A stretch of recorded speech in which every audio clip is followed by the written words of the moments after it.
আসসালামু আলাইকুম গানার্স ফ্যান্সরা, কেমন আছেন আপনারা? ও সরি, প্রশ্নটা ভুল হয়ে গেল।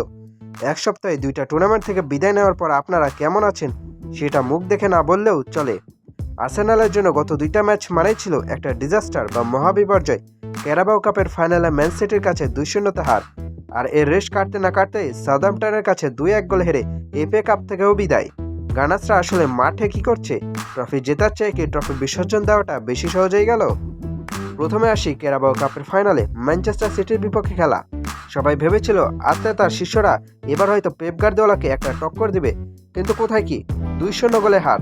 মাঠে পারফরমেন্স দেখে মনে হচ্ছিল গানার্সরা যেন শুধু রানার্স আপ মেডেল দিতেই মাঠে নেমেছে। আর এফএ কাপ সাউদাম্পটনের মতো দলের কাছে 2-1 গোলে হেরে টুর্নামেন্ট থেকে লাথি খেয়ে বের হওয়াটা কি মানা যায়?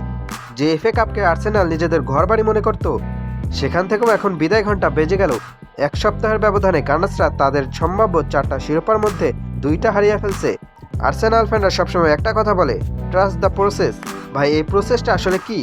প্রতি বছর সিজনের শুরুতে বিশাল আশা দেখানো, আর সিজন শেষে এসে হার্ট অ্যাটাক দেওয়া। সম্ভব 4টা ট্রফির মধ্যে লিগ কাপ আর এফএ কাপ তো গেল, এখন ঝুলে আছে প্রিমিয়ার লিগ আর চ্যাম্পিয়ন্স লিগ। লিগে ম্যান সিটির সাথে যে ইঁদুর বেলার খেলা চলছে, সেখানে এক ভুল মানেই সব শেষ। আর চ্যাম্পিয়ন্স লিগ, ওখানে তো রিয়াল মাদ্রিদ আর বায়ার্নের মতো বাঘা বাঘা দল বসে আছে। আর্সেনাল কি পারবে সেই প্রেশার হ্যান্ডেল করতে, নাকি এবারও সে পুরনো ডায়লগ আসবে, পরের বার আমরা আরও শক্তিশালী হয়ে ফিরবো? আসল সমস্যাটা কোথায়? আর্সেনালের স্কোয়াডটা দেখে যখনই কোনো বড় প্রেশারের মুখে পড়ে, তখনই কেন জানে খেই হারিয়ে ফেলে। গুরুত্বপূর্ণ সময় গোল মিস করা আর ডিফেন্সে ছোটখাটো ভুল করে গোল খাওয়া, এটার জন্য তাদের ডিএনএতে ঢুকে গেছে। সাউদাম্পটনের বিপক্ষে ম্যাচে গোল করার সুযোগ ছিল অনেক, কিন্তু ফিনিশিংয়ের অভাবে আর্সেনালকে ডুবিয়েছে।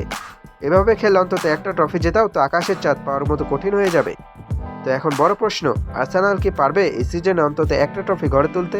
প্রিমিয়ার লিগ নাকি চ্যাম্পিয়ন্স লিগ, নাকি এবারও শূন্য হাতে?